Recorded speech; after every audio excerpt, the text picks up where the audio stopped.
All right, before we start the episode, I want to give a huge shout out to our newest patrons for the month. Big thank you to Susan, Holly, Robert, Ken, and Baron. We couldn't make this show without the support of listeners like you. Now, on to our review of Creed 3.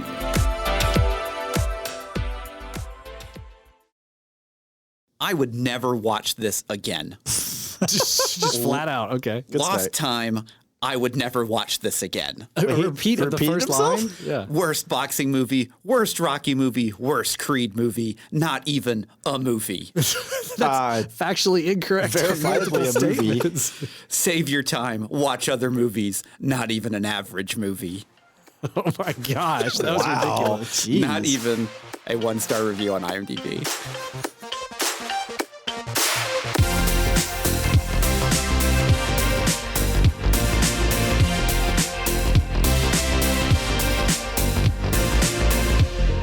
Hello there, and welcome to Spoilers Intent, a podcast about series and films. I am your host, joined as always by Ryan.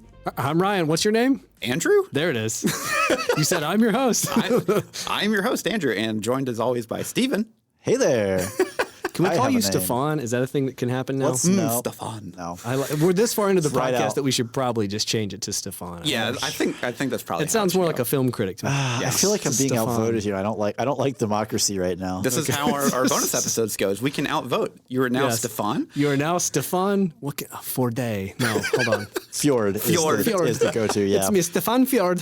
So this week we are discussing the third film in the Creed franchise, aptly named Creed 3 or Threed. Threed. We're gonna make that happen. It's We a gotta thing. make this a thing. This is also the 9th film in the Rocky franchise, It's just crazy, man. and Michael B. Jordan's directorial debut. Also crazy. Yeah. Yeah. So yeah, it's definitely a film, third one in the Creed franchise. Yeah. But before we get into that and into the ring, let's talk a little about some other directorial debuts. It doesn't have to be actors that turned into directors; can just be directorial debuts. So there's a very long list. There's a lot. Yeah. So like the of first films. film from a director. Who wants to take it off first? I want Steven to go first. All right, so I chose for my directorial debut 1994's Clerks. Okay, good. Ooh, good This is pick. Okay. Kevin Smith. Yep. And this was the big realization moment for me where I don't know, one of my friends was just like, "Oh, and he's the director." I was like, "What, you mean the dude who stands there and doesn't say anything?" Silent Bob. You can directed do it? that? You can be in your movie as a main character and also like direct it? That doesn't make any sense. And of course, looking this up, I also realized originally when he wrote the script, he was planning on being Randall Graves. I've never seen wow. Clerks, So so I don't. one I of don't the know. two main characters. Oh, okay. So it's kind of a meme or a reason of why Graves Yeah. gets the best lines because Kevin was writing them for himself. He's right- yeah. I mean, he interesting. feels like Kevin Smith, like the character when you think about it. Yeah, it does. Huh. So I learned that just from looking up info on this, and I was like, oh, okay, cool. So So you've never seen Clerks, Andrew? No. Are you a Kevin Smith fan? I don't think I've ever seen a Kevin Smith. you haven't film. seen Dogma?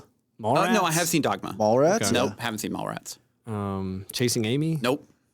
I'm trying to think of some others here, and I'm I'm failing. sorry. I'm honestly mostly a fan of his earlier stuff, but again, I would imagine, and I'm saying this having not watched him for several years now, I don't know if they age as well as other stuff because it was definitely a mid '90s. It's a vibe. late It's a 90s. whole kind of vibe. Yeah, But, yeah. there's some classic scenes though in a lot of Kevin Smith. Well, I do remember Dogma just because of Buddy Jesus, but beyond that, like that's pretty much it. That's all It's I an got. important reason to remember Dogma. Okay. Yeah. Yeah, I mean, I'm not here to tell you that Kevin Smith is the greatest director ever.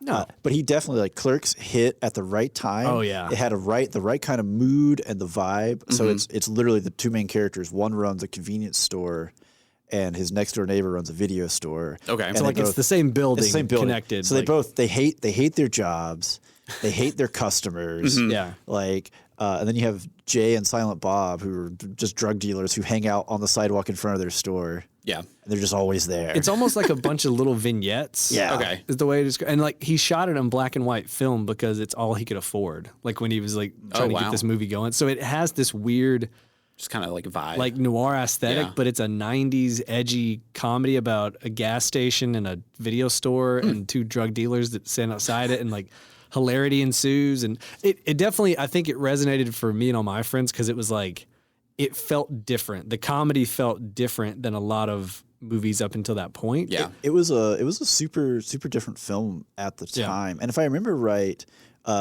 Yeah. So Kevin Smith actually worked in the store where they shot it. Yeah. And so they shot for 21 straight nights.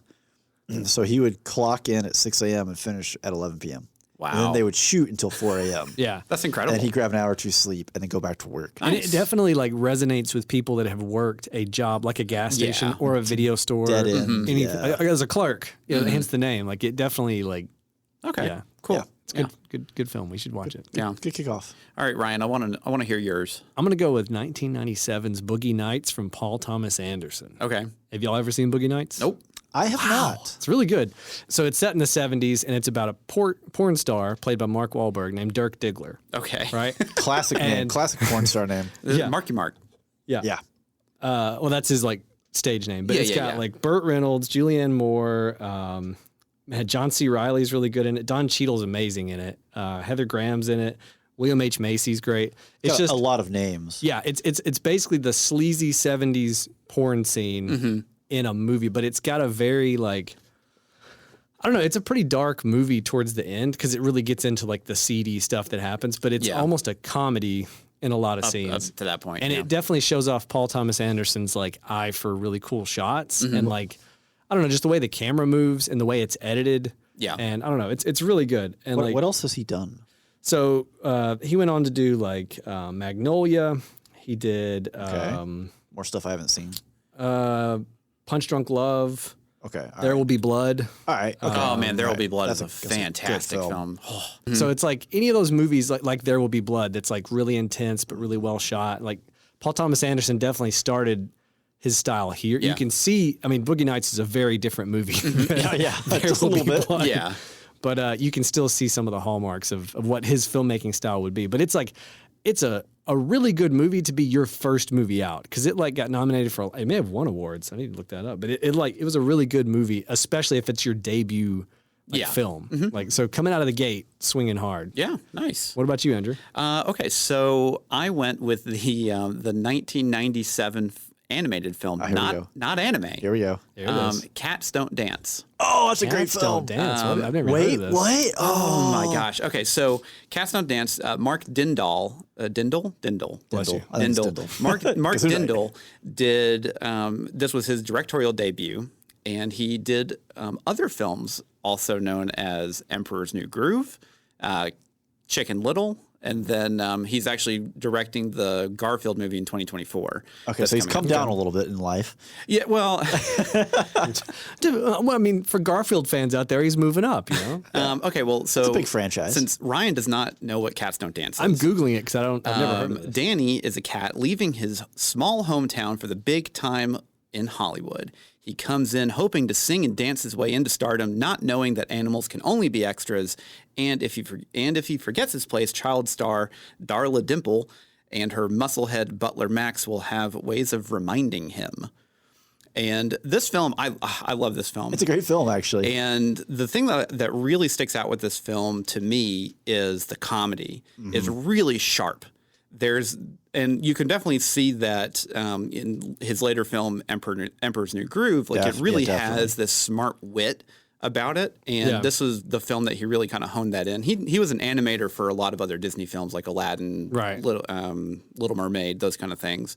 And he moved. It's kind of sad. Was this a Disney movie? No, this is Warner Animation or Turner Feature That's it, Animation. yeah. So he moved over to Turner Feature Animation to make this film. And then in the process of this film being made in post-production, it was bought out by Warner. So then basically it just kind of like went to the wayside. And when it released in theaters, it only made $3.5 million total. Right. It just like totally bombed because there was no marketing for it. And it was from a defunct company. Yeah, I mean, they were in the process of getting bought out. There's no money was thrown at marketing this at all. Right. But Randy Newman did the music for this, and there's some phenomenal You got musical a cat numbers. in me. Whoa, slow down He there, don't Ryan. dance none. But yeah, like honestly, the film's really, really fun. It has a lot of great comedy, some good heart to it. The musical numbers are good. Natalie Cole sings for the main girl character in the film. Like Yeah. Sawyer. Sawyer. I'm looking through like screenshots. I have zero memories. I don't even remember seeing a poster for this or seeing it on a it had no VHS case. marketing, yeah. Okay. You I should have no definitely memory. like. I know you don't really like musicals that much, but I was this gonna is laugh. Yeah, you're this is definitely recommending him a one of my musical. favorite like just animated musical films that I can just kind of throw on because it's So- I know all the music. I'm curious how it got on your radar if it had like no marketing and stuff. When did you see it? I likes got it just. cats, bro. I like cats, but no, I think my grandmother just bought it for me on VHS. Okay. and she was like, "Oh, cats, he'll like this." But that was like the first time you'd heard of it. Oh, yeah. It wasn't like you saw a trailer. And Oh, was no, like, of course not. Mommy, take me to see Cats Don't Dance. Yeah. What about you, Steven? Did you see a trailer or anything for it, or was it just like I did not see this in theater. I'm pretty sure it's the same kind of play here of it's a kids animation with cats. We'll pick this up. Why not? It's probably Yeah. in the bargain bin at Walmart or something. Gotcha. It's only an hour 15 long. Yeah, it's so I mean, it's a it's quick super watch. super Yeah. quick. Okay. Yeah. But yeah, totally worth watching if you like that kind of genre of animated film. Definitely worth it. So we're gonna move on to Creed We're gonna 3. come out of Cats Don't Dance and go straight into Creed 3. Well, normally I try and keep it on Get that I'll say whiplash in subject there. for like what we're talking about. Not this week. I saw Cats Don't Dance's directorial debut. Had to pick it. God, Cats Don't that's Dance? a great choice. Yeah. But yeah, okay, so we are going to talk about Creed 3, Yeah. directed by Michael B. Jordan, the third in the Creed franchise. And I'm going to give a quick synopsis here, and then we can kind of talk about some specifics. So after dominating the boxing world, Adonis Creed, Michael B. Jordan, has been thriving in both his career and family life when a childhood friend and former boxing prodigy Damien resurfaces after a long sentence in prison. He is eager to prove that he deserves his shot in the ring. The face-off between the former friends is more than just a fight. To settle the score, Adonis must put his future on the line to battle Damien, a fighter who has nothing to lose. Nothing to lose. At all. Nothing to lose at all. Yeah. And, directed by Michael B. Jordan. This is his first time directing a film. And honestly, it's a pretty big long shot because the film had a $75 million budget. It had quite a budget, and Yeah. the gross so far has not been spectacular. I mean, it's actually... Oh, really? I thought it was doing good. No, okay. So it is doing very well compared to the other Creed films. Okay. But for a $75 million budget, it's not doing great. So what was the budget for Creed 2, just out of perspective? That's a great question. Okay, so Creed 1 budget was $35 million, and it made $29 million opening weekend. Creed 2 was a $50 million budget, $35 million opening weekend. Creed 3, $75 million budget, Yeah. $58.6 million domestic. Okay. It has technically made all of its money back Worldwide, it's with done pretty good, international. right? Yeah, it's Yeah. like a $41 million opening weekend, so a little above $100 million for that. Yeah, it's sad. Like as of the time of us recording this, it's at just under 115 million globally. Yeah, and I mean, like that's still that is considerably a success. I mean, it's technically made its money back now. Right. They did put a lot of advertising for this. Yeah, there's a lot of did. marketing on that. Does that count into any of that budget? No. Okay, yeah. I was going to say that's probably a separate. Take whatever the production budget was and double it, and that's typically your marketing and I advertising. think Amazon did more than that for the because Yeah. Amazon bought MGM. Yeah, they they have, put yeah. a lot of effort into this. Amazon likes throwing money into holes. I just would like them to throw money at me every once in a while. That'd be appreciated. But yeah, so we have, obviously starring Michael B. Jordan, also starring Jonathan Majors as his kind of foil in this film. So hot right now. He really is. This is the summer of Jonathan Majors, apparently. Tessa Thompson, Wood Harris, Felicia Rashad, and Mila Davis Kent, who plays His daughter? His daughter. Amara. Yeah, Amara. yeah. Then we have same cinematographer from the second Creed, Kramer Morgenthau, but we do not have the same music by Ludwig Göransson from the last one. Apparently, there were some scheduling conflicts, and he was working on some other Again, stuff. Ludwig is also so hot right now. He's is. doing everything. So Joseph Shirley took up, basically the musical role for that, Okay. and then it was written by Keenan Ryan Coogler. Is that Ryan Coogler? Yeah. Is that his name? Full name? Is that Ryan Coogler's brother? or Ryan something? Coogler's brother and Zach Balin. So there was basically 3 writers for this. Okay. And I mean, I'm kind of curious to hear y'all's thoughts here because I really like the Creed franchise. I like the Rocky franchise too. Yeah. But there's something about the Creed movies that just have really hit me pretty hard. So like, I liked it, but I'm going to let you guys go. Okay. It's easily my favorite of the Creed movies. I think I enjoyed it a lot. Yeah. I like the first Creed was like pretty good, for me. Like it was definitely the origin story. Well, Adonis is a hard character to get behind. Yeah. He's kind of hard to root for sometimes because he is his own worst enemy a lot of the time. And again, like I said in the Creed 2 review, like he's kind of not as lovable immediately as like Rocky is, this movie though, like, I don't know. It finally clicked with me because the second movie, Creed 2, was pretty good. I liked the villain a whole lot better. I liked the Drago, and that we got to see, some sides of that. But what I ended up coming away from Creed 2 with was I want more of Ivan and Victor Drago and to see that story. Yeah. This one, man, I love Jonathan Majors' character, his performance, and the dynamic felt like a better version of like the story of Rocky 3. It was like, what if Clubber Lang and Rocky were like buds back in the day, and this is Bad Blood instead of just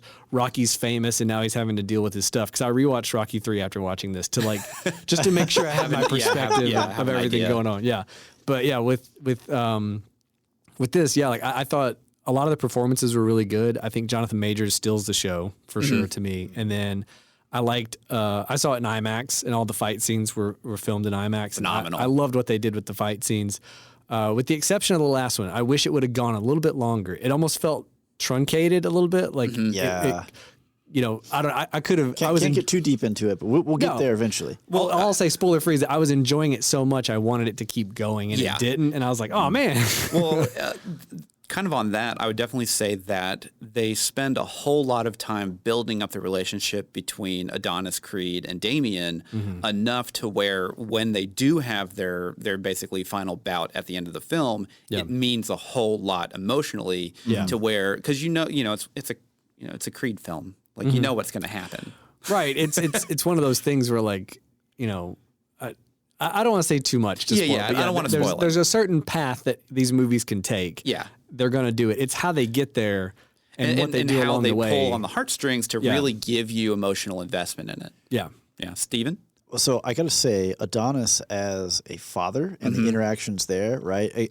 Going back to 1 and 2, where he can be a hard character to like at times, that you want to put him over the top on like selling him as a likable character. Give him with his daughter. Him interacting with his daughter is just fantastic, pure gold, right? Like take that to the mint, stamp someone's face on it, and sell it. Okay. Yeah. I don't know if I liked it more or not than the other Creeds. Okay. Which it was kind of a conflicting thing because the core central story between Damien and Adonis I thought was great. Yeah. Really well conceived, really well written, very well handled. I think where for me it kind of tripped up is that the story was so good, but it didn't feel like Creed 3. It didn't feel like it connected to prior movies as well as it could have. Being built into that franchise. I can kind of agree with that. I mean, this is definitely the first Rocky franchise overarching film that does not have Sylvester Stallone in it as Rocky Balboa. And because of that, I definitely think that there is a vacuum that is very hard to fill because he's such a charismatic character in the franchise. Well, and it's also just like he's been such a pivotal character in terms of interaction and like development of our main character, right? Yeah, right. That to just not mention him is a little weird. Well, in the lead up to this, the announcement or the statement that Sylvester Stallone had, which could have been just studio PR, I don't know, right? Was that like, he's still down to play Rocky, but like the script that they had and the movie they were going to make, there wasn't really a lot of room for Rocky in it, and he wanted to force it in. Well, my opinion, go ahead. Oh, well, I have a rebuttal to that. Oh, okay. Yeah. Is it from Sylvester himself? Yes. Oh, okay. Yeah. Stallone confirmed that he will never watch this film. Oh, wow. Okay. And the reason is Irwin Winkler. You can't make peace with someone who has been so nefarious, in my opinion. Basically everyone has control over this character except for me, and he's the one that he's the one that made it. Okay. Because apparently back in the day, very similar to I guess like when Elvis kind of like got kind of pigeonholed into performing in Las Vegas for a long time. Right. Contracts were signed without like a lot of his knowledge. Like his manager Gotcha. signed it Yeah, away. and basically signed away a lot of his rights to Rocky and the character and that kind of stuff. So he never really had control over it, and that's what I've read. Gotcha. You know, I'm not going to say that that's exact fact, but I read from a couple different sources. Yeah. That's kind of what it was. Well, and I think the quote I'm talking about, and I don't have it pulled up, but he was talking specifically about Michael B. Jordan, and like there's no bad blood there. No, and I don't. Right. Yeah, I thing. think he's totally like he has no problem with Michael B. Right. I think it's just the executive producers that basically own the rights to Rocky. Right. And his persona and that kind of thing. Well, I think that's where a lot of that comes from. And for me, like that quote of like, there's not a lot of room for Rocky in this movie. I agree with that to a degree that like it would be weird in a lot of this movie to insert Rocky because like Where does he go? Yeah, it feels like the emotional so- core so is somewhere else. But when we so like the thing I would say though is there's a couple of scenes, one specifically where I'm like, I missed Rocky in this scene. I feel like he should have been in this scene right here. But So go I ahead, have a sorry. solution to that problem. We'll get into that, way deeper. Yeah, spoilers deep in there. I have a thing that I kind of just scribbled down where I was like, this is what they could have done, and it would have solved all of this. But we'll get there. Just because, and it's not one of those things where I'm like, oh, it makes the movie worse, because it's a good movie. Yeah. It just, if this was. It can't be original Creed because he's already heavyweight world champion and retired. But like the actual storyline and the dynamic between our two main characters is such a strong story that if this just occurred and it was just called whatever and it wasn't Adonis Creed, it was your mama's need. I don't know, whatever his name is, some other character, and it was its own separate plot line that was just happening. It would have been a great boxing It would have been great. film. Yeah, it would not have felt like there was missed opportunity because you wouldn't have known that there was these other setups. Yeah, but you have two other films of backstory and emotion and everything already built up with that. So you have basically a shorthand with his wife. Well, I was gonna say with his wife, with his daughter, and with his mom. Like I already had all the backstory from the first two, so I do think it's connected to a degree. It is, and I'm talking about just the central plot line of the two main characters. Like you could have put that in on its own without the other side characters. Almost none of them. Period. I almost and think it would have that's been why phenomenal. I like it more though. I don't know, because like after I finished watching the first Creed, I was like, that's pretty good, and I had like no desire to watch it again. Yeah. Well, not like immediately. Yeah. Like I'll watch it again, but I wasn't like I gotta fire it up right now. Yeah. Second Creed, same thing. I was like, yeah, some parts got are really a good. Some parts decent are emotional core. I'll watch it again sometime. This one, I walked out of the theater and I was like, I want to go back in and watch it again. So I was like really ready to watch Creed 3 again. So that was kind of my reaction, like after watching it, because we saw it in IMAX as well, and we're through the whole film, like there's definitely some on your edge of the seat moments, especially in the final act of the film, where it's just like you already know what's going to happen. It's a predictable film. That doesn't matter. It's the emotional stakes that are involved, and the fights and the choreography are fantastic. And it really feels like you have a good connection, one, to the characters, but then also to what's happening on screen. And Michael B. did a fantastic job as, being a first-time director.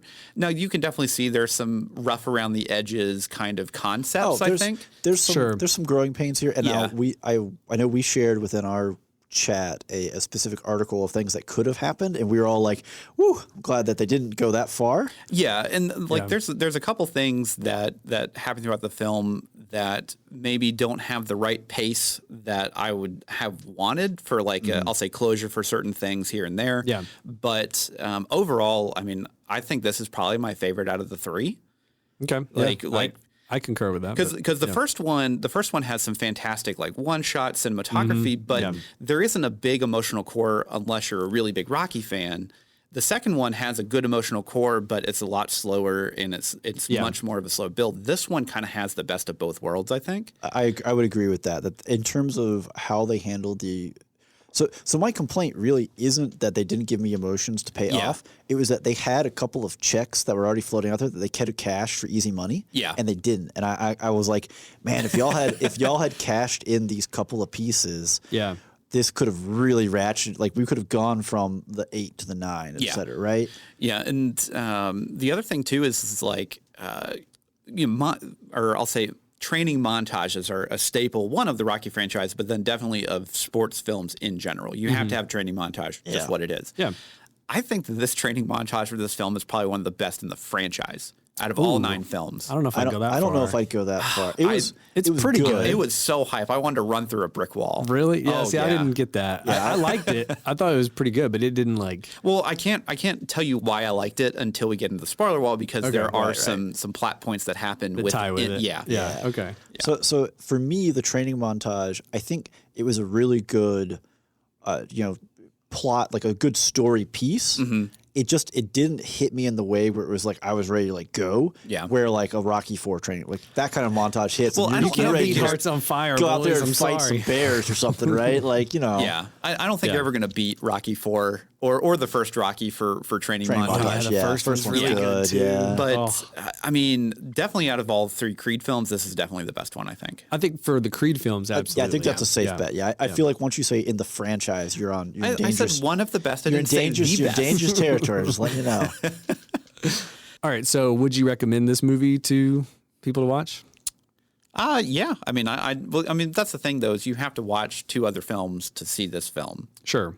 And Yeah, you need pieces here, or you're not going to understand what's Well, I going was on. gonna say, I think you could potentially go into this not having watched the first 2 and still understand what's going on, but you're not going to have as much connection to the side characters. The tertiary characters are not going to click the way they should. Yeah, because the main draw, it does not involve them, but just like every now and then. Yeah. Right. So having seen the first 2, you're prepared for this movie. Yeah, and you're definitely going to get it. But I mean, if you liked even remotely the first 2 films, go and watch this one. It is absolutely worth seeing, and you really get to have a good amount of just emotions out of it.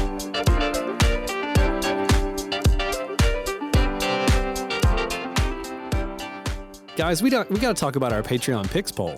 Oh, we do? Oh, we do. We didn't It's mention March. it at the I start. didn't even No. mention it. Oh my gosh. What are we thinking? What are we doing? What's wrong with us? Okay, so in the month of March, we are doing a Patreon picks poll. So that means anybody at the $1 and up tier on our Patreon can vote on an episode that we're going to do, a review that patrons get early access to before it hits the main feed, right? This month's theme is, what would you call it? Like 80s movies that scarred children? Yeah, pretty Yes. much, yeah. How to scar an 80s How to child scar an 80s child. in 2 Or how hours to or scar less. a child. Just Yeah. remove the numbers. So the 4 movies we have up to vote on are Labyrinth, Legend, The Dark Crystal, and The Neverending Story. Nailed it. All of those are pretty traumatizing. Extremely. As a child, absolutely. So if you want to, $1, get in there, take a vote. We'll definitely cover that and have fun with one of those. And we greatly appreciate the support. Yeah, Always. 100%. And we love everyone who's been giving us their continual support. Yeah. And if you want to check out any other episodes we have, go to spoilersintendedpodcast.com. We got a whole back catalog there. Not catalog. Andrew, talk about the Discord. I mean, we have Discord. We have tons of channels that we obviously talk about stuff on the podcast with. We have spoiler channels if you want to talk about, weekly episodes. But we also have other really fun things, hobby channels, what we're listening to, all sorts of other fun stuff. So definitely go and check us out. We like to try and talk as much as we can. So, A lot of interaction. There's spoiler hubs for ongoing shows, Yeah. etc. for people to talk. We also have links to our socials, and we are old men, so we have Facebook, we have Instagram, and that's it. That's all you get. That's all we get. That's all we do. We don't TikTok, we don't Twitter. If you want to follow us on Facebook or Instagram, we at minimum we throw out posts every week about what we're covering. If you want to keep up with the show and kind of watch stuff prior to or know what's coming your way, along with some other great stuff out there, teasers, all kinds of random things. Yep. Yeah, so check it out. And we are back from the ad break. Yeah, right? Yeah, we're crossing the Ad break. spoiler wall. We are now crossing the spoiler. I always want to say we're back from the spoiler wall, but the spoiler wall is now. We don't see We build the key here spoiler is- wall between us and the people from the first half of the episode, and we all jump over it. See, the key here is you can't visit the spoiler wall. The spoiler wall visits you. It's built around you. But yeah, so if you have not seen Creed 3 and you don't want spoilers, this is your time to leave. If you have seen Creed 3 or you just don't care about spoilers, then you can stick along and listen to the rest of it. Yeah. So before we get into spectacle and all of our normal stuff, I'm going to go just a little bit into some trivia here. So Michael B. Jordan is a huge anime fan. He's worked on a lot of, I'll say anime adjacent works. Okay. Genlock being one of them through Rooster Teeth. But What else other than that? 'Cause that's the only thing I know of that I would say is like, Anime adjacent. Yeah. anime adjacent. Does he have other? There was one more. I'd have to look it up. Andrew crawled out on a limb, man. Don't break out the saw. Come No, on. I was genuinely curious. I was like, But yeah, so in multiple interviews with stuff for the press junket for Creed 3, he has mentioned a bunch of I'll say shonen style anime as inspiration for a lot of I'll say elements in Creed 3. and for the non-weebs listening, what is a shonen style? Shonen is Dragon Ball Z, Naruto, stuff that has One Piece, Bleach. Yeah, stuff that deals with like fighting, Long-running shows. Yeah, really long-running shows that generally appease to younger teenage boys. Gotcha. Is kind of what it is. But yeah, so he mentions Hajime no Ippo, which is one that I mentioned on. That's the boxing one, right? Where the that is the guy boxing goes out one. and punches the Yep. cicadas. I believe that's correct. Yes, Steve. But yeah, Hajime no Ippo, Megalobox, Dragon Ball Z, Naruto. There are definitely a couple punches and fights in the show, especially in the final fight, that are very reminiscent of some anime styling and some different types of moves and stuff. Not like they don't have superpowers, but it's pretty cool. Next Yeah. closest thing. Muscles pretty are cool. almost a superpower, right? Yeah. I wish. And kind of speaking on the anime stuff, because that's my shtick, right? No. What? No one would ever know this. I didn't think you ever watched anime. In the flashback for Adonis's room in No, 2002. don't take this from me. This is my fun fact. Oh no, I have so many facts. Oh, no. So in 2002, whenever he's basically faking sleeping before he can kind of sneak out to goes out go to with do- Damien. Do things. You get to see a couple different fun things, little Easter eggs for anime in his room. He has a Naruto poster. He has a Lupin the Third poster. He also has a Gunpla kind of sitting on his desk. However, Oh, boy. there are some incorrect things here. Actually, Oh my gosh! Yeah, Don't so- out-weeb this, please. So, Oh, so no. this is me pushing up my glasses. they were already pushed up. How are they going further? So Naruto, this is He's not even 2002. wearing glasses. How do you push him up further? Actually, So this is 2002 for the flashback, right? Uh-huh. Naruto did not air in the U.S. until 2005. got Wait, him. hold on. But when did it air in Japan? It aired in Japan in 2002. So that just means he's a super nerd. Huge. Okay, weeb. well, no, but see, this is He's out. He's out at his He's local torrenting corner, it. local corner store where he's picking up the DVDs that come in the brown bag. you So know. that is entirely possible. However, the Gunpla that he has on his desk is a perfect grade Astray Red Kai. red frame. Everyone knows what that is. You don't have to know what it is. All you have to know is that it can't- came out in 2009. I can't believe that we're getting into the And inaccuracies. then Gundam Seed did not come out until 2002 in Japan, and it didn't even come into the U.S. until 2004. can't so believe we're So getting this Michael B. nitpicky. Jordan isn't a weeb, is what you're saying. Andrew is out here ready to gatekeep Michael B. Jordan. God. Michael B. Jordan, if you're listening to this, This you guy- should come to Alabama and fight In this Andrew. movie, gave please us the don't most. fight me, Michael B. weebness. Jordan. This dude gave us some of the most anime fights ever, like nods to thinking. Andrew's like, well, yes, but the gunpla on his desk in the flashback was incorrect. 0 out of 10. Michael B., if you're listening to this, I love you. You're a great actor and a director. You did a fantastic job. Please hey, don't beat me up. You did a really good job directing this movie. Did, Yeah. Okay, so we're going to move on to spectacle. Also, what are you doing with your life? Why are you listening to this? I don't know. Maybe if he listens to it, maybe this will be our break. Oh, yeah, keep dreaming. Anyways, Michael B., please like and share. Text all your Spectacle. famous friends, please. Spectacle, please. Okay, so we're moving into spectacle. I'll go ahead and start with this. Okay. I thought this was fantastic. Yeah. Really beautifully shot. There were some really great. I mean, definitely the fight scenes were really good, really punchy, really quick. And I'm not going to talk about I'll say the anime fight scene at the end where they kind of go into boxing time. So we have bullet time, we have boxing time now. But that first fight where he's like, is it Conlon? And he's like noticing the body, like in his slow. Oh, yeah. crazy. I love this that is clip. cool. Yeah. Yeah. The use of slow-mo in this was really good. Very sparing, but whenever it was used, it was fantastic. Yeah. Especially the Dragon Ball Z punch at the end when Yeah. Damien hits him in the stomach and you see all the sweat and water. Yeah, Like blow I was off of waiting him. for his hand to come back like through the back like Raditz when he did it. Didn't happen. But I really loved. I just have to go back to the training montage. It was just like I loved the way that they portrayed.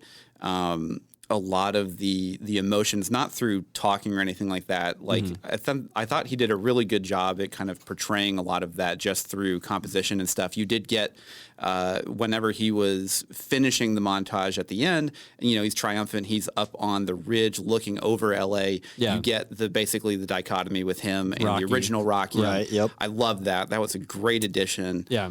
I Well, just, again, I it thought gave was him his great. own in visual style of like, I'm not in Philadelphia. I'm Yep. a different person. This is a different franchise. Yeah. Yeah, well, because the first Creed, we get him in Philadelphia, still doing a kind of a Rocky Type homage. stuff, yeah. Yeah. But and then in the second Creed, it's back in L.A. and this time now we get the full version of L.A. He's I feel. absolutely Hollywood. Yeah. Yeah.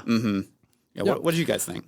So I liked the spectacle a lot, especially for me. Like I agree with what you're saying. Like there's a lot of like really well shot parts. I think things between fights are pretty good. There's like a couple scenes that are like pretty functional. Some of his them shots were a little too tight for they me. were, and I don't think it's like whoever the cinematographer is probably more responsible for a Yeah. lot of that stuff. But Yeah. there was definitely, and maybe it's just an IMAX thing. It did feel framed a little close. Where I Yeah. was like, maybe what they did on the IMAX print was they blew up the dialogue scenes a little too much than what they really should have.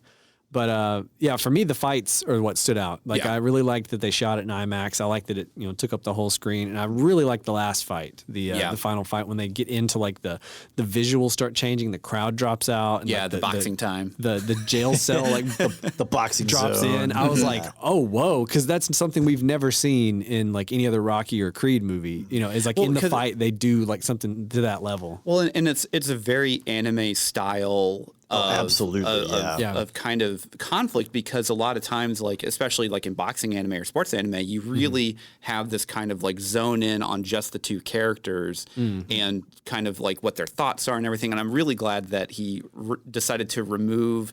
He essentially thinking. wanted to have subtitles of them thinking during that fight. I'm glad he removed it because you very get a- anime thing to do. Yeah. Don't do that here. Yeah, don't show, don't tell. Yeah. Right. Have them. Just, No, please stop. voiceover. Please stop. Stephen, what did you think of the spectacle? So I liked it. I think they did some cool things. I really liked the bit where they're each in their own corner and it's kind of like fading in and out of them as they're Oh, and the their kids, like their yeah. kids, like their Oh, yeah. preteen look or That their was teenage really cool. look. Because I guess Damien's driving; he's a teenager, but Yeah. their teenage look versus their adult look. Yeah. I thought that was a good because again we're just pounding down on the emotional stakes of this fight, right? I do think the first Creed spoiled me in the sense of that one shot was on a fight that wasn't like crazy important. Yeah. And now every Creed, I'm just like, give me a one shot in a big fight. You didn't do it, coward. Give me a one shot in a big fight. You didn't do it. Like I want that. Yeah. In the sense because I've had that taste and I just want more. Yeah. And that's not to say that what they're doing here is bad. Like the first fight in this movie where they're doing the slow mos where you can see him looking and seeing the opening and then setting himself up to make use of it later. Yeah. That was like watching that happen was like, that was great. That is something I want to see in a boxing movie. Yeah. The big emotional climax here with our final fight was well done. The crowd falling away got me at first. Yeah. Because I'm so used to Well, it's a little jarring. I'm so used to Creed where they have probably the best representation or the best transition from a film to a sports broadcast. Oh man, they did Yeah, they do a really good great job with Oh, that. when they did like the 30 for 30 or whatever kind of It thing. was like Showtime or something. Yeah. This one, Yeah. Well, that was great. And then they did this in the fight, and it's kind of like, oh, that was weird. I was like, I like it. But it was weird. Like this is not what I expected. I in a didn't Creed expect it. film. Yeah. Yeah. Well, because you also get like the kind. I'm not even gonna say shaky cam, but it's Okay, no, there was it's some like a shaky cam POV cam that needed to- that like follows with like the punches and stuff. That was a little much, and I Yeah. think that's kind of where some of the I'll say rough around the edges of Yeah. directorial style kind of is showing there. Yeah. But I want, it's one of those things where it's like, I want to watch you experiment and kind of figure this out. Yeah. And I thought I did a fantastic job. So I Yeah. think my thing, in terms of like takeaways of keep these things, lose these things, right? Yeah. Is going forward. I didn't mind like the actual POV stuff was good. I like that, and it having a little bit of shake makes sense. Yeah. But there were a couple of times when we were, a third spectator in a corner of the ring and they were fighting, and there's a little shaky cam. Like I don't need that. I want to see the Yeah. punches. I want to watch. I want to see Yeah. stuff land. I want to see the strategy changes as you're parry, block, come in, jab, jab. Yeah, your footing's changing. Yeah, I don't want wanna to be see the like- shifts. I yeah. want to see that happen because this is the kind of movie where this is your best shot of seeing kind of that love and appreciation of boxing as a science. Yeah. And so like that's what I'm looking for in these fights, especially that first fight where we're seeing him being really scientific and really, he goes back to his corner and his manager is in his face, like, what you're letting him do this, what are you doing? And you get in there and he's like, I have it figured out, I know what's happening, you know? I love that. That felt like a real evolution of him as a fighter. Yeah. Seeing that on film was pretty cool. Yeah, I think so too. So let's move on to performance, which is I thought everyone did a really good job. Yeah, I mean, again, I said it, pre-spoiler wall, but I think Jonathan Majors continues to be just a great actor. The guy is just ridiculous, like, right? I looked up his IMDb and I'm like, there's a lot of movies on here I haven't seen yet that I definitely now have like a high interest in checking out. I mean, if you haven't tried out Lovecraft Country, definitely. I haven't. Like, I've heard good stuff. He did a fantastic job as the main character for that. And I feel like, sorry, go ahead. I was gonna say, so in these, because you've seen that, so he's the main character, so he's not the villain, he's not the spoiler. No. Good, because that is the one thing, having come from Loki, Ant-Man, and now this is I want to see him in something where he is not the villain / spoiler / the jerk. Yeah. Right. I want to see him get to be something else on screen. So that's a good call. There's a Western on Netflix, Harder They Fall, I think. It's got Idris Elba, him, and some other people. And okay, yeah, you got me already. 2 or 3 people at work have told me when I was talking about how good he was in this movie, they were like, "Have you seen that on Netflix?" And I was like, "No, it's a Western." Yeah. He's in it, and apparently he's really good in that. Now, I don't know. He could be the villain in that. He could be, yeah. I haven't watched the trailer for it, but that's been recommended to me. But back to this movie. I think Michael B. does pretty good as Creed. Again, I think in a movie next to Jonathan Majors, it's tough to like rise above, but he does really good. I think the dynamic, like you were saying, with having the daughter in there, oh my gosh, elevated it on another level for me. Because like in the first 2, it is hard to root for Adonis sometimes because he is his own worst enemy. He's got a chip on his shoulder. But like in this one, seeing like his interactions with his daughter and just the performance from the little girl, the daughter, fantastic. So Mila Davis Kent is actually deaf in real life. Okay, I was wondering about that. Wow, She did really good. I was like, if she's not deaf, she clearly Did a lot of homework on that. But she is deaf in real life. Okay, cool. And not cool, but it's good to see that they that as a casted. casting. Yeah. and they did learn sign language, obviously to make it as realistic as possible and stuff. However, she did say that this is more of a plot point that if she was in the situation that she was in whenever her classmate was picking on her, she wouldn't have gone with violence. She would have gotten an adult. No, violence is the right answer. Yeah, I think we learned from this movie that violence is absolutely Always the right answer. yeah. Just learn how to plant yourself and follow through with the hips. She's still young. Twist. She'll learn in time. Yeah. She's not jaded enough. But yeah, I agree with Ryan in that it's always going to be difficult when you're like, hey, we brought in Jonathan Majors, and you're like the other main star. You're like, man, do I need to go take some classes or something real quick? Like, I think Michael B. did a fantastic job. He did. Yeah. It's just I mean, opposite that. It's hard to be like, oh yeah, Michael B.'s performance was so great. Jonathan Majors was also there. It's always going to almost end up being the opposite of that. Well, and I think the best kind of example of that, or 2 best examples, is the beach scene where Jonathan Majors gets to just kind of monologue a little bit, being the villain. The villain, yeah. And then after the fight in the locker room of them both just kind of sitting there, finally reconciling, and it is just like that just hits you right in the chest. Yeah. And like I was crying. I'll admit it. Like it was one of those things where it's like Andrew cries for anything. I was gonna say you cry for a lot of things, but yes, I definitely got emotional right there. Yeah. What did you think? I was going to shout out Felicia Rashad. I was about to mention Felicia Rashad. The death, again, kind of mirrors Rocky 3 with the death of Mickey. Yeah. Yep. In a way, like a very important person in his life is dying. Not that she was his trainer.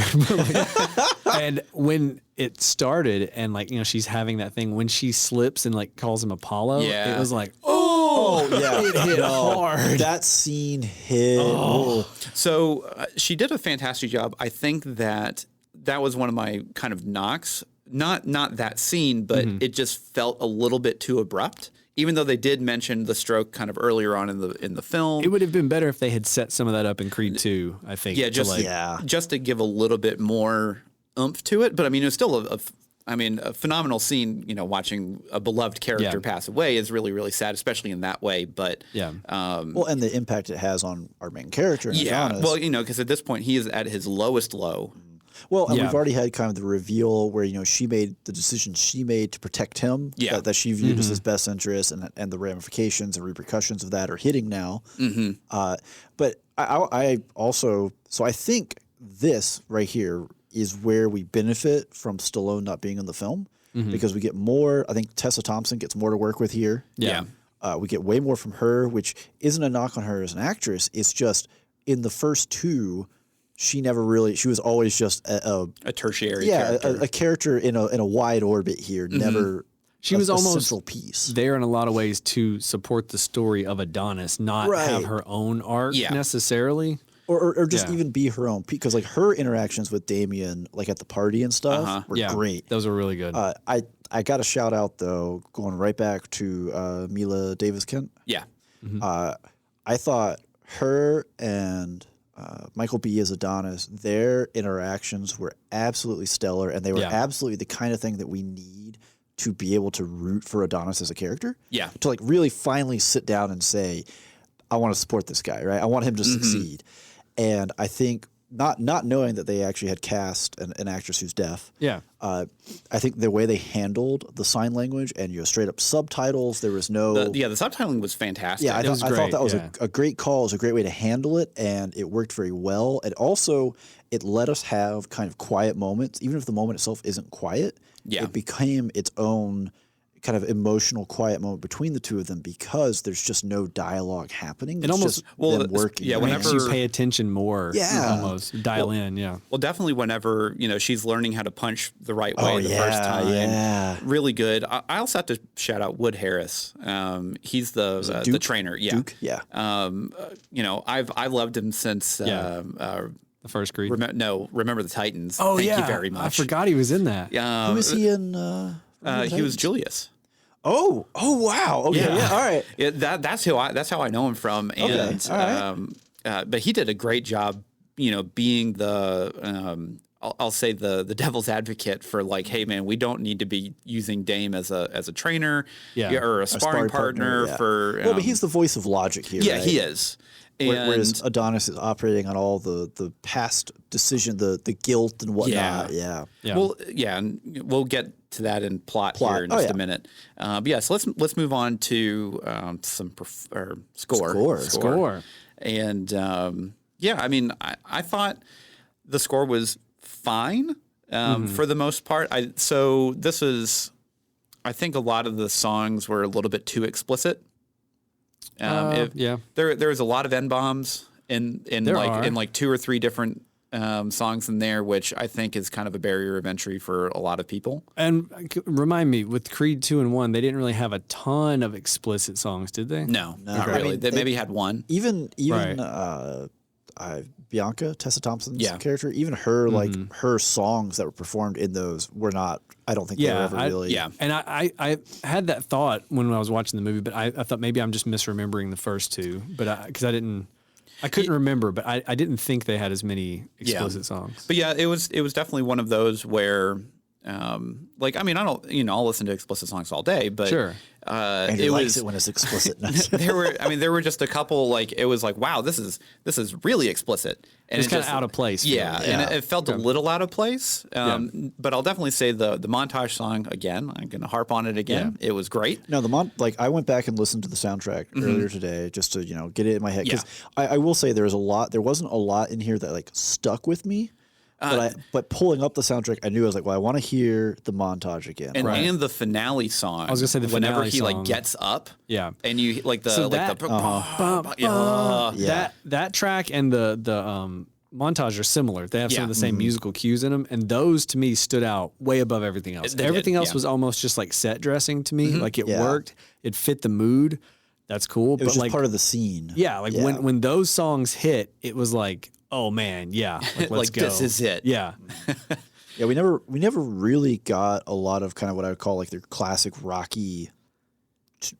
Yeah, I mean, hits. you get a little motif at the end. A little of, bit, yeah. But they definitely strayed further and further away from, I'll say, the traditional Rocky themes for this one. Kind of the franchise classics. Yeah. So well, I think the the tried problem and is that true. like Creed itself doesn't really have as iconic of a theme to play doesn't. on like It Rocky doesn't, yeah. does. I would have loved it if in the first two they started working in like a new they had Creed established theme. something Yeah. where they really like Yeah. they build off the Rocky theme, they add Creed in, then they gradually build Creed out of it. Because again, Yeah. to compare it directly to Rocky 3, because I just rewatched it, like they in that movie have a lot of the callbacks to the original Rocky theme and stuff, but then they've added an Eye of the Tiger in that movie. They harp on it quite a bit, but like they use it, and it's like the new thing, and then they also know when to go to the old Rocky when to go themes there. and like the sad song and the Adrian theme. You know, like they have all that stuff in their pocket, but then they throw in like new Right. stuff. I wish this movie had kind of done more of that. Of had like more, even if it's just like a remix ish of like the Rocky theme or something, to give Yeah. it like a little bit more thematic musical depth throughout it and continuity, because it really felt like not temp tracks, but just like a lot of the songs in between just felt like this is here to fill this scene up, not because this has to be the song that's in this shot. You know what I mean? Yeah. So let's move on to the plot. Oh, boy. Which is going Plot, to be plot, the plot. probably the largest section. There's a chunk to discuss here. Yeah. There's So some I'm stuff that curious. happened. I've started the last one. What do you guys? Let's let Steven go first. I don't think he's Oh, going y'all first let me yet. go first? Yeah. Ooh, what a mistake. So, completely ignoring Rocky for the film, it works for the plot of the film. And I does. think if there weren't two other films prior to this, it would have worked better. But that's totally fine. Just because he was It's such an integral part for it's the just other such two. a piece, and when we get into entertainment, I'm going to propose my alterations that I think Yeah. would have elevated us a little bit. But Rocky is a ghost, and he follows him around. No, the Steven stage. just has his Absolutely not. 20-page fan fiction already Absolutely written not. out. It's called Ghost Rock. It's like yeah, Ghost Dad. both of y'all hush. So the biggest piece of the plot. He just helps him speed bag slowly and sensibly. Oh my gosh. like Ghost, like Patrick Swayze. I'm just now getting what you're doing. Did it take that? You said, oh, come on, man. I was thinking Ghost Dad with like Bill No, Cosby. He's over here no. like moving his hands around a Ghost. pot, and I'm like, what are you doing? Oh no. No. Ooh. Oh no. I love it now. I'm on board. Okay. Massaging his muscles. Stop. Just Whoopi Goldberg can see him, and she's it. please stop. Okay. Steven, what were you saying? Good Lord. Oh. So I think, we're coming from Creed 2, where we have Adonis kind of preserve his title on a technicality. Yeah. Yeah. And then going into this one where Damien basically just gets away with murder in the ring with no consequences. Yeah, and it's Rocky 4 again, but no one dies. Right. But see, Rocky 4 is what Draco does is totally legal. What Damien is doing, I mean, he throws an elbow. Like he's borderline like mixed martial artsing in the ring. Well, And it's like he throws an elbow, and what he's doing is he keeps punching the elbow. he keeps hitting the joints. Yeah. Which is not really kosher. But he also, like in the last fight, man, he throws some below the belt hits. Left, like he even gets a little warning, but it's like it felt really weird to come from Creed 2 where like we preserve a title on a disqualification. Yeah. And then Damien is just in here like, I just throw whatever I feel like. The ref, don't look at this ref. I feel like the refs in all the Rocky movies and the Creed movies, with the exception of the one DQ, have Right. let a lot of stuff go that you're like, okay, I feel like that would. They've let stuff go, but I don't know if it's ever felt this blatant. Like the elbow especially was just like, okay, like Well, definitely they do admonish him for that. Yeah, but but him hitting hitting the other guy's elbow, that's not technically it's not- illegal. no, that's not technically illegal. But like the below the belt shots, Yes. and I feel like there's also like the bell dings, and he gets one or two shots in after the bell, and stuff like that, where it's like this is kind of like we're building up a body of work here where you would be in trouble. Well, and I think it really shows. I mean, obviously, up until this point, narratively, Yeah. we're driving home who Damien is A as wolf in as a sheep's character. clothing. Right? Yeah, exactly. yeah. And I think that's important. It just plot for a reasonable plot wise, it felt really weird. it felt a little disbelief dollar-ish. Yeah, a little bit. You gotta take out a little bit of a loan. And then the whole bit of like he gets the fight because he basically like hires his prison buddy to put a hit in on Drago at the party. Like that is so incredibly obvious and catchable. Like, even the LAPD would would bust that in a couple days. Like there's a text message. Like it's one of those things where like when it happened, it was like, whoa, like was this like, you know, like Ukraine sending out a hit on Drago or something? Like what's going on? And then when the shoe dropped, it was like, oh, it's stupid. Like, well, but it makes sense though, because like what kind of connections would he have other than ones from prison? Exactly. Yeah. No. I'm not saying that. I'm just saying the idea that, again, the wolves in sheep's clothing, he's the one driving this, that narratively is good for the emotional crux of the plot. I will say the thing that I liked about that, though, is they didn't give it away until after everything was done. They held it for a long time. Yeah. And that was good. I feel like they could have handled that in a more believable manner. Yeah. Now, I will say, again, within the plot, everything between Michael B. Jordan and you know what? Actually, I'm going to rewind this for a second. Let's go back to performance real quick. I don't know. I don't have their names in front of me, but our two teenage actors for young Damien and young Adonis. I can look those up. They, you know, like there are moments when we're like, we're going to have the kids. The kids are the only thing on the screen. It's like, ugh. Those two, they carried it. They did a great job. Yeah. I think they did a great job of building us up and giving us pieces for our two adults. They did. To they work did really with. good casting those two actors. Yeah, they did a great job with that all around. So Spence Moore II is Damien's younger self, and then Thaddeus J. Mixon is Adonis. Okay, well they both did a great job. Yeah. Both very good names too. And I feel like Spence Moore II. Yeah, right. Thaddeus James Nixon. They got some names. I feel like the play between the flashbacks and what was currently happening was really well balanced. Yeah. There's a lot of times, I can't remember, we did a review here where we were complaining because they just dropped a flashback on us in the middle of the movie. It's called Glass Onion. Was it? Oh, it's Glass Onion? Oh, it was. Yeah. Where we were like, okay, this is a 30-second flashback. A minute flashback? 15-minute flash? How long is this Get ready for the rest of the movie. Seriously. So I think they did a really good job handling that here of both kind of withholding information for us and giving us an idea of something happened here and I'm not going to like it, but I don't know what it is, but I want to find out. You know, they did a really good job with that. Like breadcrumbs along the way to keep you interested and engaged, but not showing too much of their hand before it was time for it to. I really liked that the final crux of it was not that Damien killed someone. It's just he just got thrown in prison because, you know, he already had priors, that kind of thing. He already had a rap. Yeah, and the real guilt for Adonis was that he just ran. And he never followed up. He just never followed up. And I thought that was such a fantastic way to add in, not going to say survivor's guilt, but just this guilt that he's kept for, 20-something odd years. And now he finally is confronted with it, and he just doesn't know what to do because he's like, well, do I need to be nice to this guy? Right. Do I need to give him what he wants? Yeah, how do I handle this? Yeah. And he has all this conflicting information coming from the people around him, like Duke and his mother, et cetera. And that whole plot line I thought was executed really well because it didn't feel cliche. It didn't feel the cliche version is like he shot a dude to protect Adonis. Yeah. And he took the rap for it. And then it would have played out like we've seen in a bunch of stories. This was way more nuanced and felt more real because it was like, oh, he didn't shoot someone. He just pulled the gun out. Yeah. And then Adonis just ran and then just never followed up. Like that felt more like in a Law and Order episode, it would have been like, Damien would have shot somebody and Adonis would have flipped on him, and that's why he went to jail. Yeah. Or you know what I mean? That's what I thought. I was like, come on, man, don't make Adonis a snitch. Like I'm trying to like this character at this point. Exactly. I felt it felt very new and fresh,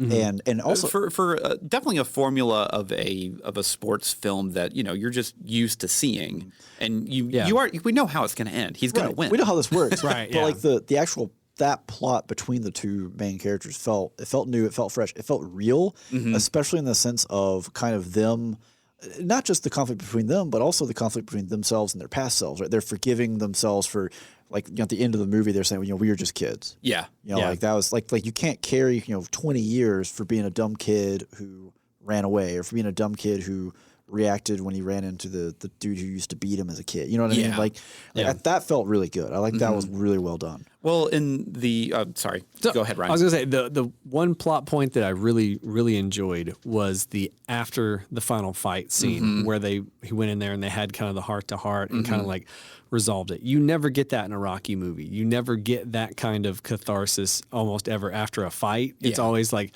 I won. Scene at the house credits. Yeah, the fights are never this personal. No, and so because it was personal, it felt really good to have that kind of but it wasn't too saccharine and cheesy of like they didn't like Oh, it hug felt and so- say, come join us in Yeah. our locker room. We're going to party all night because I beat you. It was like very like, listen, man, I'm here if you need me. And it was like, And that's it. Yeah, that was it. So I like that. The part where I was talking about earlier where I really missed Rocky was at the funeral. Yeah. After Felicia Rashad passed away, I was like, there's He no should way be there. that Yeah. the character Yeah. that Rocky is, who went to great lengths in the first 2 Creed movies, you know, Mm-hmm. to be there for this guy, would just not even show up. Yeah. You know what I mean? For a funeral of someone he did know. He knew Apollo's wife. And you there, know, there back in the wasn't day. even Like, a mention of him, No. of like why he wasn't there or anything like that. And I Not definitely even a- agree with that. Yeah, phone that call, stood out nothing. quite a bit. that was the one big moment where I was like, okay, they should have at least got A Rocky cameo. there.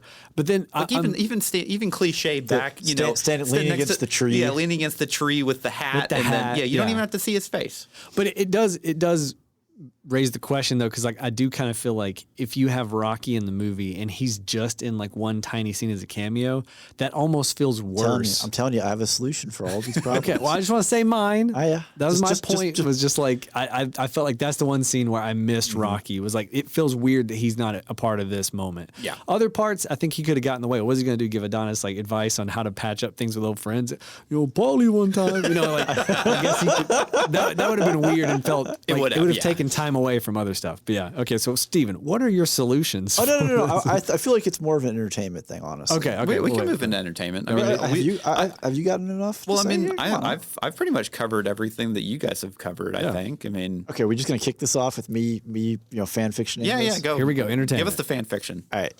So my solution to this problem is right. Creed 1, we have Rocky he's diagnosed, right? Yes. Okay. So Creed 3, he's dead. Yeah. Well, yeah. Easy solution. Well, because Sure. it's not said in the film. Great fan fiction. Hold on. But it's never said in this film of is he still alive or Yeah, like yeah. for all we know, he's laying on the couch in Philly with a beer and he turns on the TV. He's like, "Oh, Adonis is fighting. What? Oh, he's back in boxing. What's going on?" You know, like Yeah. Yeah. Because this guy's not on the internet. He's yeah, you know he's not. So he's over there feeding the turtles. So what I think would have really worked here is after his mother passes away, we have the funeral, right? Because one of our plot points here is that he has all these problems and he won't talk to his wife about it. He Yeah. won't talk. If we had gotten a scene that, again, it's a callback to Creed 1 and Creed 2 of him in a cemetery and he pulls out a chair and he sits down and it's Rocky's tombstone. And he starts talking to him Oh, yeah. with his problems, like what's going on with his life, yada yada. Oh my right? goodness. Right? Don't see how don't easy do this that to is. me.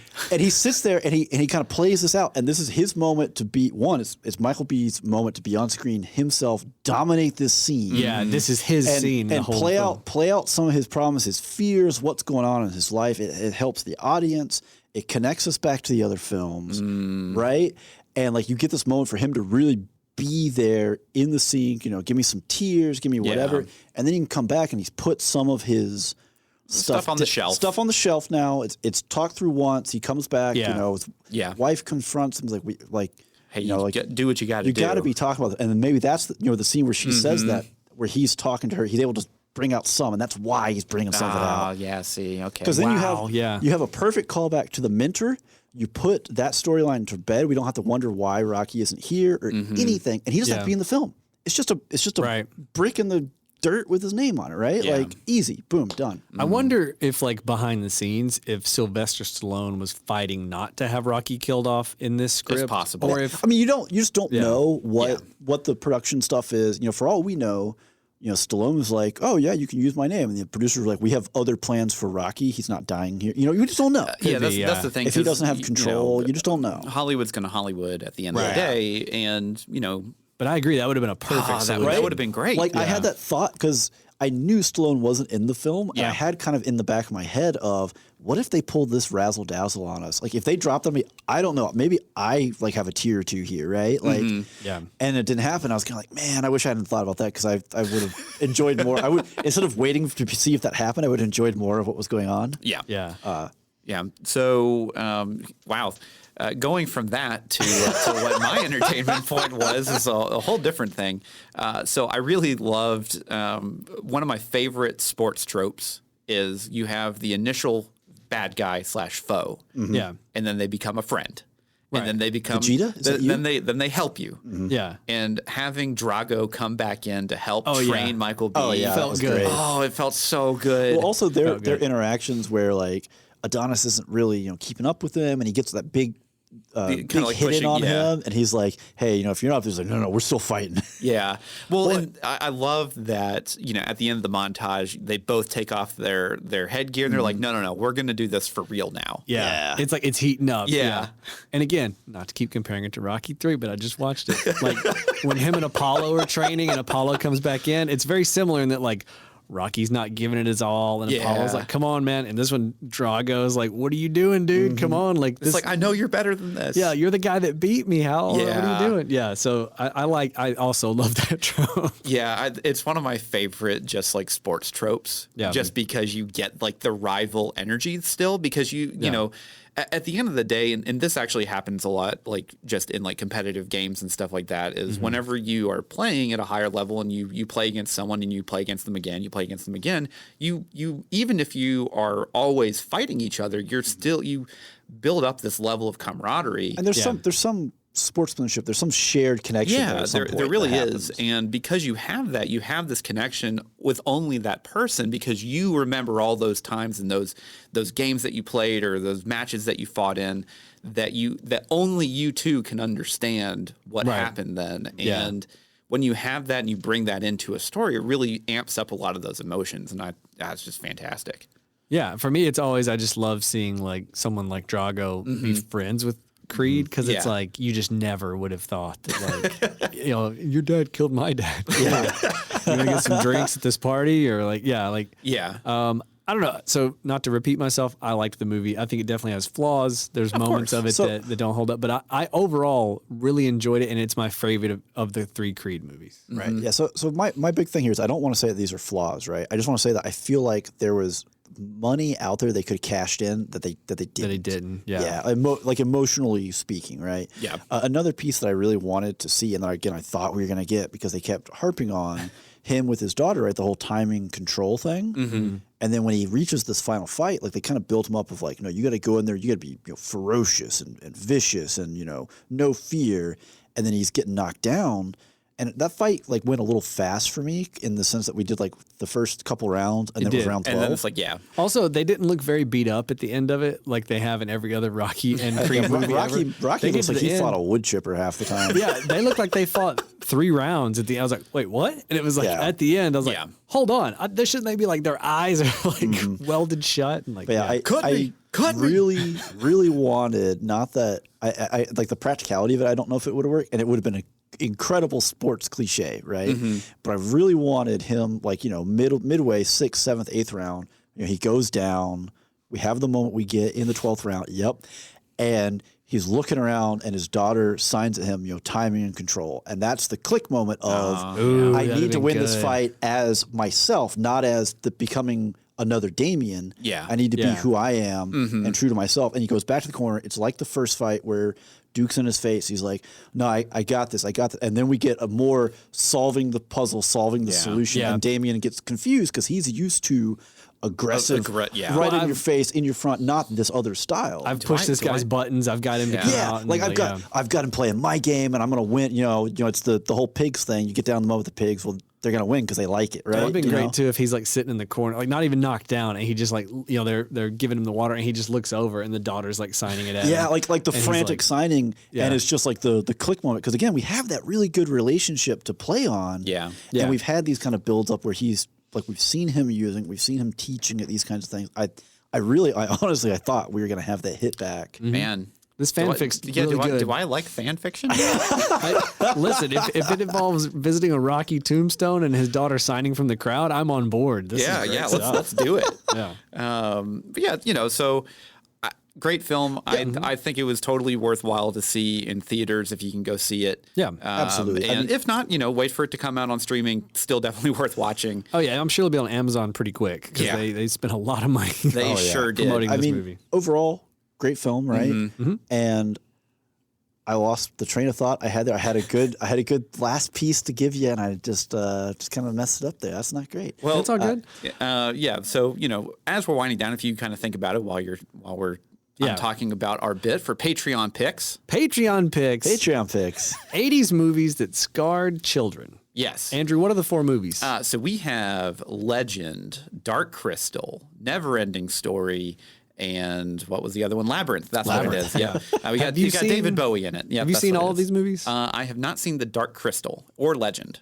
Okay, so 2 of you haven't seen. Steven, you've seen all 4. I saw them multiple times. Okay, I was before I was age 5. Yeah, I was the child at age 6 where my parents were like, "Well, this is a family movie," and then like the horses, it's dies, like, "Oh god!" Yeah, so I'm excited to review any of these movies. Yeah, but yeah, anyone at the $1 tier and up can vote. So if you're not a patron, it's $1. Get in there, vote on it. If you are a patron and you haven't voted yet, get in there. A lot of people have already voted. I don't want to say who's in the lead, but like, let's just say it may not be your favorite film. Yeah. I mean, you never know. Make your voice heard. Got to get in there and influence it. I thought of my point. Oh, what's your point? So when Michael B hit the screen for me, which was Killmonger in Black Panther, I was like, wow, this guy's really good. I want to keep an eye on him, right?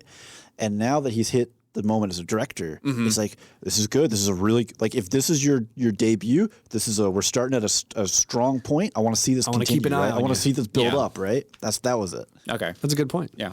But yeah, so back to Patreon. If you do sign up for the $1 tier, you get a plethora of bonus episodes that we guarantee one time a month. Once a month, and then plus you get access to all of our previous bonus episodes we've already released. And we got like a soda tier list, which is very controversial one, where we tried a bunch of sodas and ranked them. Some surprises and some disappointments along the way. Yeah, a couple disappointments. But, if soda's not your thing, we also have a presidential fight club where we look at presidential portraits, no politics involved, and we decide if we can beat them up or not. Yeah, based off their portrait alone. Yep. And there are some hard decisions made in there about would you use a wheelchair against him in a fight? Or if Teddy D. Roosevelt could just beat the snot out of you. But the answer is yes. What we're trying to say, there's a lot of good content for $1. Anyways, also, please, if you like this show, leave us a review on whatever podcast service you listen to. If you have the ability to leave a review, leave us one. That helps us out a whole lot. And then another thing that's a really simple way, if you can't afford the $1, is just share it with a friend. Text somebody. Send them a Facebook message. Do a TikTok about it, like a dance or something. Yeah, tell your cat. TikTok dance. Do a TikTok dance about our podcast, please. We won't see it because we don't have TikTok. However, we'll feel it. We'll know what's happening in the universe. Like we'll know. And that sounds like all the time we have this week. So until next time, I'm Andrew. I'm Ryan. And I'm Steven. And every spoiler was intended.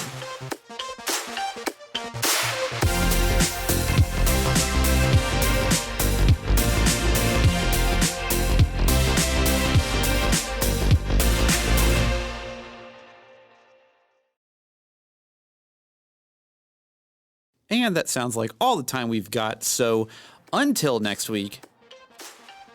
Sorry. He's bad at this. Completely blank. Your name is Andrew. I lied. We're going to find bloopers. I lied. We'll have a blooper. No, I just completely blanked. Sorry. Okay. We're still recording. Let me Slate. Put a marker.